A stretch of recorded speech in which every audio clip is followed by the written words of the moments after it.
Welcome back.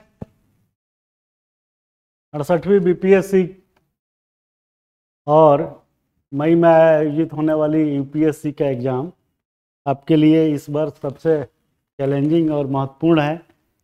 Challenging इसलिए है क्योंकि कल हमने बताया था कि आपको बीपीएससी में ऐसे जो है 300 नंबर का ऐड हुआ है और उस 300 में ध्यान रखिए कि 100 नंबर जो है भोजपुरी प्रोवर्ब्स, भोजपुरी लोकोक्तियाँ पे आधारित है।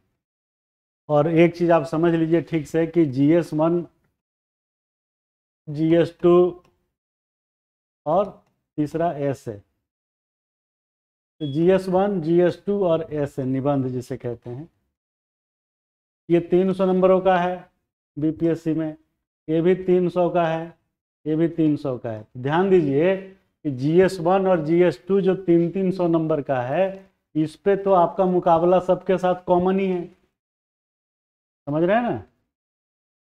क्योंकि ये GS1 और GS2 तो सब पढ़ते हैं और अच्छा पढ़ते हैं, सब विद्वान होंगे तो एक लेवल पे हो जाएंगे। तो यहाँ तो आप कुछ बाजी मार नहीं पाइएगा क्योंकि आपके जितना धुरंधर और भी लोग वहाँ बैठे हुए हैं। तो आप कहाँ डिफरेंस क्रिएट करिएगा। यहाँ तो आप बहुत विद्वान होंगे तब भी उतना ही आएगा और जो ठीक ठाक विद्वान होंगे उनको भी उतना ही आएगा।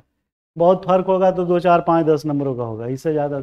आप 300 में ज़्यादा से ज़्यादा 180 ले आएंगे, दूसरा हो सकता है 175, 76 ले आए, तो वहाँ बहुत फर्क नहीं होता है। ध्यान दीजिए मेरी बात पे। तो यहाँ तो आप कुछ नहीं कर सकते, जो आप कर चुके हैं वही पर्याप्त है। लेकिन यहाँ कर सकते हैं आप। और यहाँ जो 300 का जो डिस्ट्रीब्यूशन है वो 100, 100 और 100 का है। 3 ऐसे लिखना है 3 पार्ट से। यहाँ भी आपकी विद्वता लगभग बराबर है। दूसरे लोग डिस्टिंग्विश क्या करेगा, ये 100, इसलिए क्योंकि ये नया जो आया है ये बड़ा मज़ेदार है। भोजपुरी भाषा, भोजपुरी बोली में ही आपको टाइटल दिया जाएगा, उसका कोई इंग्लिश ट्रांसलेटेड फॉर्म नहीं होगा। कल मैंने जैसे कि बताया था आपको। तो ये जो 100 नंबर का भोजपुरी टर्म में यूज होगा, इसको आपको बाजी मारनी है। और इससे बहुत फर्क नहीं पड़ता है कि आप बिहार के हैं, बिहारी हैं कि नॉन बिहारी हैं। जो पढ़ेगा वो बाजी मारेगा। जो जागत है सो पावत है, जो सोवत है सो खोवत है, ये वैसे ही है। अगर बिहारी बच्चे को लगता है कि ये तो मेरा अपना भोजपुरी है, मैं इस पर कमांड कर लूँगा। आपको मैं बताऊं, कल 10 बच्चों से मेरी बात हुई जो बिहारी थे, और आप सुन के ताज्जुब करेंगे, हंसेंगे। अच्छा, ये स्थिति थी। 5 हमने भोजपुरी के ऐसे बोले, और ऐसे लिखने की बात तो बाद में पैदा होगी ना। पहले तो पैदा होगी कि आपको समझ में कितना आता है, वो जो कह रहा है उसकी समझदारी कितनी है। और आप सुन के हंसेंगे और ताज्जुब करेंगे कि वो बिहारी बच्चे जो हैं, जो बिहार में पैदा हुए गांव देहात में, वो भी ठीक से नहीं बता पाए। वो होता क्या है कि जो सेंटेंस या जो टर्म यूज हुआ है, जैसे सपोज मैं एक बात बताना चाह रहा हूँ कि ये ऐसे समझिए। मान लीजिए क्वेश्चन है, उस पर लिखना है, चिड़ै के जान जाए और बच्चों का, चिड़ै के जान जाए बच्चों का खिलौना, बच्चों का खिलौना। अब आप समझिए, अगर आप हमारी वीडियो देख रहे हैं तो अपना मूल्यांकन खुद करिए कि क्या इसका मीनिंग है। तो बहुत से लोग क्या बताए हमको कि कुछ नहीं, चिड़ै, चिड़ै मीन्स चिड़िया, चिड़िया के जान मतलब प्राण, डेथ हो रही है, तड़प रही है डेथ की तरफ। अब बच्चों का खिलौना, बच्चे उससे खेल रहे हैं। भैया तो ये तो इसका शाब्दिक अर्थ है ना। अब आप शाब्दिक अर्थ बता रहे हैं कि चिड़ै के जान जाए बच्चों का खिलौना, इसका मीनिंग ये है, तो आप उसका शाब्दिक अर्थ जो लिखा है वो समझा रहे हैं। आपको तो उसका भाव समझना है ना, तब तो आप लिख पाएंगे 800 1000 वर्ड। कहना क्या चाह रहा है वो। तो पहली कमी तो आप में ये है, चाहे वो बिहार के ही क्यों ना हो, इस ओवर कॉन्फिडेंस में मत रहें कि अरे वो तो बड़े बढ़िया आ गया, हम तो सब तीर मार देंगे। तीर तो आप तब मारिएगा ना जब इसका सही मीनिंग आपको जो है पता हो। भाव क्या है कहने का ये पता हो? अब ये प्रश्न फंस गया आपके लिए। अगर आप इसका शाब्दिक अर्थ पे लेके जा रहे हैं तब तो आप उसको लेके ढोते रहिए और गलत डायरेक्शन में पूरा ऐसे 100 नंबर खराब करके आ जाइएगा। तो इसका सही मायने जो है क्या है ये हम बताएंगे, और इसके लिए आपको ऑनलाइन ऑफलाइन क्लास ज्वाइन करना पड़ेगा, क्योंकि ये सब विषय इतना वास्ट है, बृहद है कि हम इस पर जो है पूरा डिस्कशन नहीं कर पाएंगे। कितने घंटे पढ़ाएंगे? 15-20 मिनट खत्म। इसको आप ऐसे समझिए कि कुछ बच्चे ने ये बताया कि चिड़िया का जो है डेथ होने की तरफ तड़प रही है और बच्चा उससे खेल रहा है। एक मीनिंग ये है जो कि टोटल गलत है। दूसरे ने कहा कि साहब इसका मतलब ये है कि बच्चों को खेलने के लिए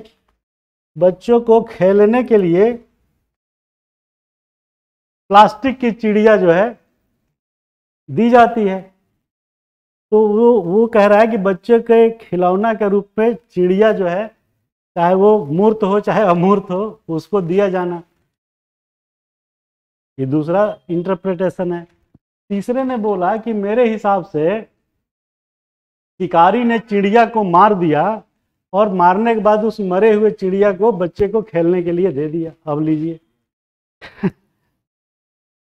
ये आप लोगों का समझने का स्टैंडर्ड है। अब हमें बता रहे हैं कि अब इस तरीके से अगर आप समझ जाइएगा तब तो गड़बड़ है। किसी ने कहा कि साहब बच्चों को खिलौना दिलाने के लिए बहेलिया के द्वारा चिड़िया को पकड़ना, ये एक इंटरप्रिटेशन है। दूसरे ने कहा नहीं, वो बहेलिया आप समझ रहे हैं ना, बहेलिया जो चिड़ी मार जिसे बोलते हैं, चिड़िया जाल बिछा के पकड़ता है। अगले ने कहा कि बहेलिया के द्वारा चिड़िया को एज ए प्रोफेशन पकड़ना और उसके मीट को जो है बच्चों के बीच बेचना या बांट देना। अब देखिए ये अलग इंटरप्रिटेशन लेके चले आए। तो इसका सही मीनिंग क्या है ये आप नहीं समझिएगा तो आप आगे क्या जो लिखना है ऐसे वो टोटली बेकार हो जाएगा। चलिए हम इसकी सही मीनिंग की बात करते हैं, कैसे निबंध आप लिखेंगे। तो चिड़ै के जान जाए बच्चों का खिलौना, इसका मतलब ये हुआ कि किसी समस्या को लेकर के समस्या का समाधान चाइल्डिश रूप में, समस्या का समाधान अपरिपक्व रूप में, नॉन मैच्योर जिसे कहते हैं बच्चों की तरह। तो किसी समस्या का समाधान अपरिपक्व रूप से, नॉन मैच्योर रूप से नहीं करना। चिड़िया तो एक प्रतीक है कि किसी भी समस्या को गंभीरता को समझने के लिए, ताकि वो समस्या जो है विकराल रूप ले करके किसी तरीके से क्षति न पहुंचा दे, उसकी प्राण न चला जाए, इसलिए आप उसको गंभीरता से लीजिए। जैसे एग्जाम्पल के तौर पे कि बीपीएससी का एग्जाम आपके सिर पे है और आप उसको गंभीरता से लेने के बजाय बच्चे की तरह खेल समझ रहे हैं उसको, और बच्चों की तरह ही उससे जो है आप ट्रीट कर रहे हैं। तो ये कहीं भी अप्लाई हो सकता है कि समस्या का समाधान, समस्या को सही तरीके से हैंडल न करना दूसरी समस्या को जन्म दे देता है, और इसको गंभीरता से न लेना, इसको एज ए इंटरटेनमेंट लेना। जैसे सपोज कोई एक समस्या उठा लीजिए, सपोज राशन की दुकान से पीडीएस का राशन बंटना है, एक समस्या है कि वो ठीक से नहीं बंटता, चोरी होती है, भ्रष्टाचार होता है, तो इट इज ए समस्या।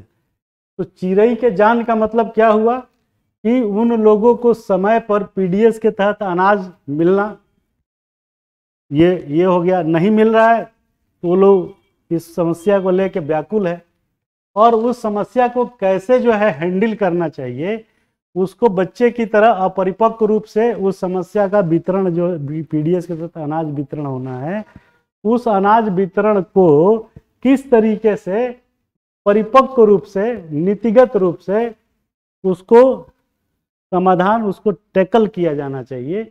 ये है इसका सही माने। पीडीएस का अनाज जो है सड़ रहा है, मर रहा है, और आप उसको ठीक से हैंडल नहीं कर रहे हैं, बच्चों की तरह अपरिपक्व रूप से हैंडल करके उसका निस्तारण करने का प्रयास कर रहे हैं, जो संभव नहीं है। इसी वजह से आपने देखा होगा रेलवे स्टेशनों पे गोदाम के पास फूड ग्रेन सड़ जाता है और उसका निस्तारण आप समय से नहीं करते तो वो मिसयूज और बर्बाद होता है। तो चिड़ै के जान जाए बच्चों का खिलौना, इसका भाव ये है कि कोई समस्या है जो गंभीर है, गरीबी, कोई भी समस्या ले लीजिए, और आप उसको सही तरीके से हैंडल नहीं कर रहे हैं, बल्कि अपरिपक्व रूप से उस समस्या को हैंडल करने का प्रयास कर रहे हैं, जो संभव नहीं हो रहा है, निस्तारण होना संभव नहीं हो रहा है। तो इसका इस्तेमाल आप कई जगह, कई स्वरूप में लिखने के दौरान करेंगे। ये समस्या है, चिड़ै की जान जा रही है, और आप उसको समस्या का ठीक से समाधान नहीं कर पा रहे। अगर हम दूसरा टॉपिक देखें तो दूसरा टॉपिक में दूसरा एक हेडिंग लेते हैं भोजपुरी का, उसको डिस्कस करते हैं।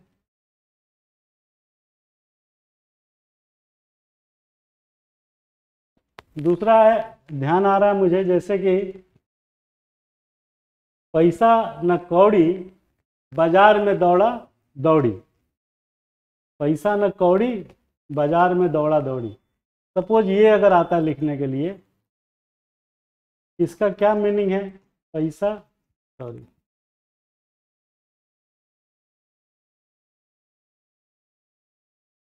पैसा ऐसे लिख के आएगा भैया, इसका इंग्लिश ट्रांसलेशन नहीं देगा। पैसा न कौड़ी, इंग्लिश ट्रांसलेशन फॉर्म नहीं मिलेगा आपको, सेम ऐसे ही मिलेगा रोमन लिपि में लिखा हुआ, पैसा ना कौड़ी और बाजार में दौड़ा दौड़ी, ये इस टाइप का होगा।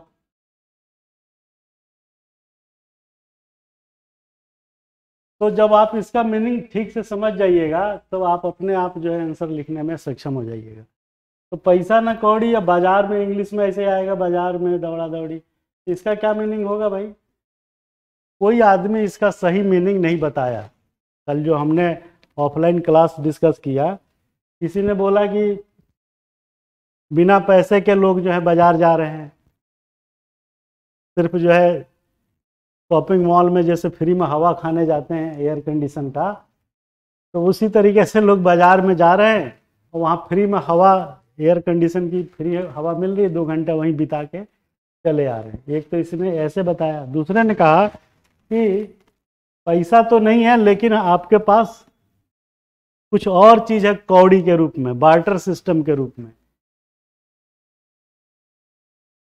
तो पैसा न होने के बावजूद वस्तुओं का जो है वो ले जाके वहाँ पे बेचने का प्रयास कर रहा है, और उसमें जो है बाजार में जो है भीड़ लग गई है क्योंकि वो चीज़ सस्ती मिल रही है। तो ये जो 2 मीनिंग लोगों ने बताया, ये दोनों ही गलत है, अधूरा है। अब इसका मीनिंग जानना जरूरी है कि ये इसका मीनिंग क्या कह रहा है। तो पैसा न कौड़ी बाजार में दौड़ा दौड़ी का मतलब ये है कि आपके पास मनी क्रंच है, लिक्विडिटी नहीं है। मनी लिक्विडिटी, लिक्विड फॉर्म में, तरलता के रूप में लिक्विड मनी नहीं है। डिस्पाइट ऑफ दैट आप जो है अनावश्यक रूप से मार्केट में भीड़ पैदा कर रहे हैं, टाइम खराब कर रहे हैं। मार्केट में एक्सचेंज ट्रांजैक्शन वो नहीं हो रहा है, उसके बिना कंसीडर किए आप हवा खाने चले जा रहे हैं एसी के। तो इसका मीनिंग ये है कि liquidity money, liquidate money, cash money, hard money नहीं है, इसके बाद भी लोग अननेसेसरी जो है बाजार में खरीदारी के लिए या कुछ और उद्देश्य के लिए भीड़ पैदा कर रहे हैं। आपने देखा होगा लोग कहते हैं विंडो शॉपिंग। विंडो शॉपिंग क्या मतलब है कि आप जो है खरीदार तो नहीं है पैसा वैसा है नहीं, जैसे आजकल 18-20 साल के बच्चे हैं वो घूमते चले जाते हैं, बेचारों के पास 5-10 रुपया होता है, उसमें कुछ चाट पकौड़ी खा लेते हैं। तो लिक्विड मनी न होने के बावजूद भी भीड़ भाड़ बाजार में होना, जो कि अनावश्यक रूप से वर्चुअल बायर, जो रियल बायर नहीं है, वर्चुअल यूजर है, वर्चुअल बायर है, उसके स्टेपिंग से वहाँ पे भीड़ भाड़ ये सब चीज़ें जो है पैदा हो रही है। तो सीधा सा इसका मीनिंग जो भाव ये पैदा होता है कि विदाउट मनी, बिना पैसे के, बिना तरलता के मार्केट को अनावश्यक रूप से कृत्रिम ग्राहकों से सामना करना पड़ रहा है। उस दुकानदार को भी मालूम है कि ये रियल बायर नहीं है, ये ऐसे ही टाइम पास कर रहा है। तो इसको एक स्वरूप में आप ऐसे लेंगे, दूसरा स्वरूप इसका ये हो जाएगा कि इकोनॉमिक कंडीशंस जो है आपकी खराब होने के बावजूद आप यूजलेसली, फ्रूटलेसली आप जो है वहाँ पे रोमिंग, घूम फिर रहे हैं, अनावश्यक रूप से अपना भी समय और दूसरे का भी समय बर्बाद कर रहे हैं। तो बाजार में दौड़ा दौड़ी का मतलब यही है कि पैसा ना होने के बावजूद रियल बायर, वर्चुअल बायर नहीं, रियल बायर का, वास्तविक क्रेता का अनुपलब्ध होना, एग्जिस्ट नहीं करना। क्यों? क्योंकि उसके पास लिक्विडेट फॉर्म में मनी नहीं है। अब उसके पास 100 बीघा जमीन भी है तो क्या करेगा? वहाँ जमीन कहने की नहीं ना कहेगा कि 1 कट्ठा जमीन ले लो और हमें जो है ये गहना बांध दो। तो जो वर्चुअल बायर हैं, आज की डेट में बड़ा शॉपिंग मॉल वाला की एग्जाम्पल दिया कि लिक्विडेट मनी न होने के बावजूद कृत्रिम ग्राहकों के द्वारा बाजार में भीड़ भाड़ करना और अनावश्यक रूप से चीज़ों को खराब करना। तो ये है इसका मनी कि विदाउट लिक्विड मनी। अब आप इसको जब मीनिंग समझ गए तो आप इसको अपनी भाषा में आराम से लिखिए।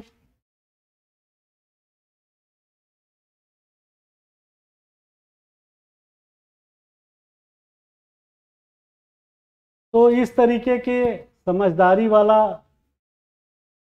एक लास्ट में आपको डिस्कस कर देता हूँ जो भोजपुरी से रिलेटेड है। जैसे कि भइल लइका मुँहत जाए अब पेट में के ओझौती होके, ये बहुत ही कठिन लग रहा है। इसका मतलब ये है कि सीधा सीधा मैं लिख देता हूँ इस पे,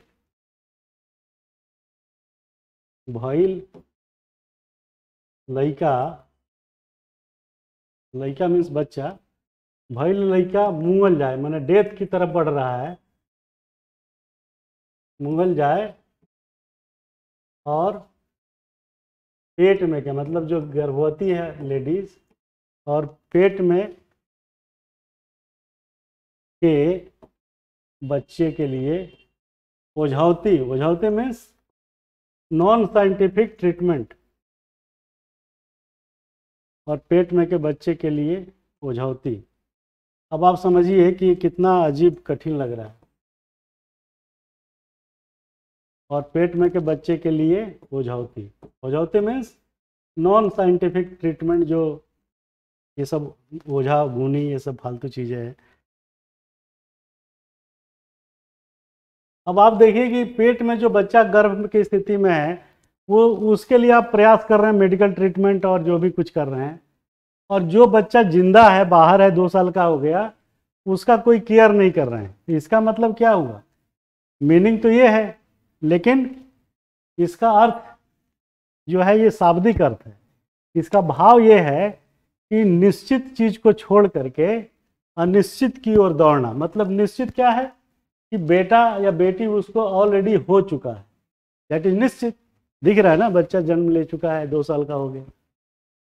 तो निश्चित चीजों को छोड़ करके अनिश्चित, मतलब जो अभी जन्म नहीं लिया, पता नहीं अंदर जिंदा है कि मरा है, उसके चक्कर में आप जो है समय बर्बाद कर रहे हैं। तो ये तो पता नहीं क्या होगा, गॉड नोज। और ये जो जिंदा बचा है बाहर है, इसको भी मरने की समस्या पैदा आप कर रहे हैं। इसका मतलब ये है कि निश्चित को छोड़ के अनिश्चित की ओर जाने पर, निश्चित का तो सत्यानाश हो ही चुका, आप छोड़ दिए ना उसे। तो निश्चित को छोड़कर अनिश्चित की ओर जाने पर निश्चित का सर्वनाश तो हो ही चुका, और आगे आने वाला अनिश्चित जो उसकी कोई गारंटी नहीं है। तो ये इसका भाव है। अब आप इस पर लिखते रहिए। इसी पे एक संस्कृत का श्लोक मुझे याद आ रहा है कि यो ध्रुवाणी परित्यज अध्रुवाणी निसेवते ध्रुवाणी तस्य नश्यन्ति अध्रुव नष्टमेव ही। आप इसको लिख दीजिए उस पर शुरुआत में, तब न मिलेगा उस पोर्शन में 100 में जो है 70-80 नंबर। तो इसका मीनिंग कि निश्चित को छोड़कर अनिश्चित की ओर जाने पर निश्चित का सत्यानाश तो हो ही चुका, आने वाला अनिश्चित का कोई पता नहीं कि उसका क्या होगा। तो ये है इसका मीनिंग। तो मीनिंग जब आप समझेंगे तभी आपको समझ में आएगा, अदरवाइज कुछ समझ में नहीं आएगा।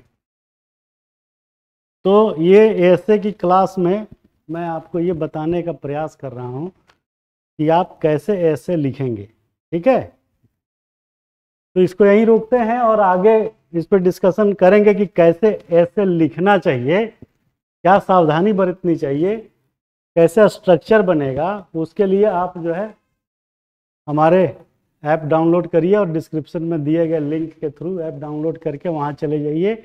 डिटेल हमारी जो क्लास है वहाँ मिलेगी आपको। Thank you very much.